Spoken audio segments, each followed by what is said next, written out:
गीता कहती नैनम छिंदति शस्त्राणि नैनम दहति पावका न चैनम क्लेश दिन्त्यापो न सोख्यति मारुता।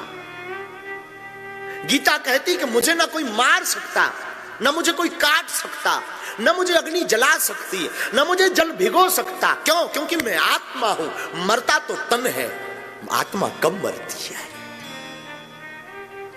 फिर भी भय कितना तुम्हारे अंदर,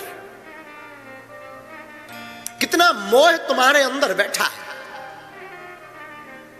अपना बना करके जिन संसार के लोगों को बैठे हो और मृत्यु का महोत्सव मनाने की तैयारी नहीं कर पा रहे इन अपनों के चक्कर में। सच तो ये है, ये अपने भी अपने नहीं है। जिनको आप अपना कहते हो, जिनको आप अपनी घनिष्ठता बताते हो, जो आज हमारे प्रणाम करने के लिए, छूने के लिए तरसते हैं, कल हमारे शरीर को पूर्ण हो जाने दो, 1.5-2 घंटे बाद यही कह देंगे जल्दी ले जाओ वरना गंदगी आने लगेगी।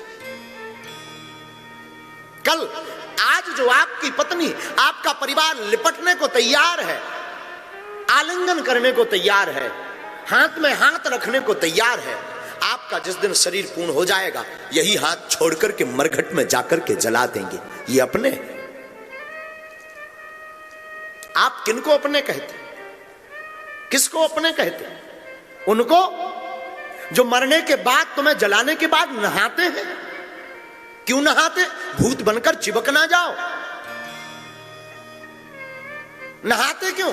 इसीलिए भूत बनकर चिपक ना जाओ। हद तो हो गई ये, अभी चिपकने के लिए तरसते और जब चिपकने की बारी आती तो ये नहाते फिरते, ताबीजें बांधते फिरते कहीं हमको चिपक ना जाए।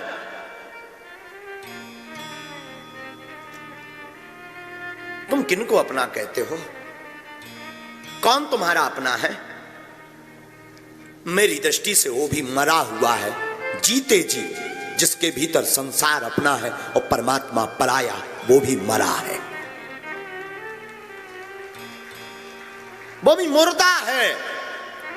बस उसका तो अंतिम संस्कार रह गया। अगर तुम सोचते हो कि मैं जिंदा हूं, हम जिंदा तो तब मानेंगे जब तुम्हारे मुख पर राम हो, हाथ में माला हो, वही जिंदा है, बाकी सब मरे हैं, मुर्दा है। बस अंतिम संस्कार बाकी रह गया तो वो तो कभी हो ही जाएगा, 2.5 क्विंटल लकड़ी लग जाएगी।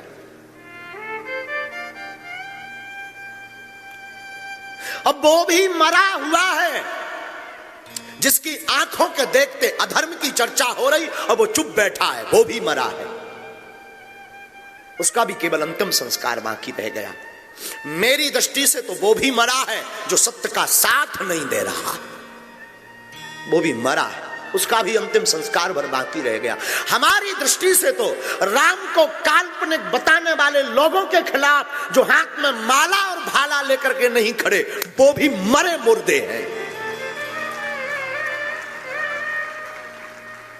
हमारी दृष्टि अभी अभी कह रही है भारत राम का राष्ट्र है और राम के राष्ट्र में हनुमान चालीसा पढ़ने वालों के खिलाफ अगर FIR हो और ये देश के लोग देख रहे हो तो वो भी मरे मुर्दे हैं। जिंदा नहीं, केवल अंतिम संस्कार रह गया। उनका करो।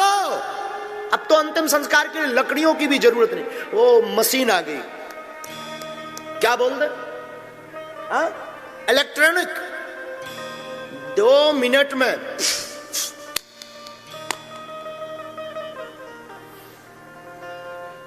मरने के भी बहुत नाम है। हमें कभी कभी हंसी आती, कभी कभी 13वीं का पत्र आता तो पढ़ते हैं हम, स्वर्गवास, नरक में गए हो तो गारंटी थोड़ी है कि वो स्वर्ग में गया तेरा चंगीलाल। अब एकदम हमारे पूजनीय पिताजी का फलाने दिन स्वर्गवास हो गया। अब इसको कौन समझाए, अगर नरक में गया तो हद हो गई। एक ने तो लिख दिया गोलोकवास, हमने कहा लो इनसे मिलो। और कहीं अगर नाला के आसपास कुत्ता बन के घूम रहे होंगे तो तुमने तो लिख दिया गोलोकवास। कौन से अखबार में छपा जरा बताओ कि तुम्हारे चंगीलाल जी गोलोक गए? कौन सी टीवी में हेडलाइंस आई? ठीक है, स्वर्गवास, मरण, देहांत, गोलोकवास, मृत्यु, मौत। हकीकत तो यह है साहब, नाम तो सब सत्य के ही है। इसे आप स्वीकार करो या ना करो, ये आपको स्वीकार करे बिना रह नहीं सकती। आप संसार में जितने दिन हो, देखो जिंदगी जन्म और मृत्यु के बीच की जो यात्रा है उसी का नाम है जिंदगी। जन्म और मृत्यु, जन्म के बाद और मृत्यु के पहले की जो यात्रा है इसी का नाम है जिंदगी। इस जिंदगी में अगर आपको अपने मृत्यु को महोत्सव बनाना है तो अपने हाथ में माला लो और मुख पर राम कहो।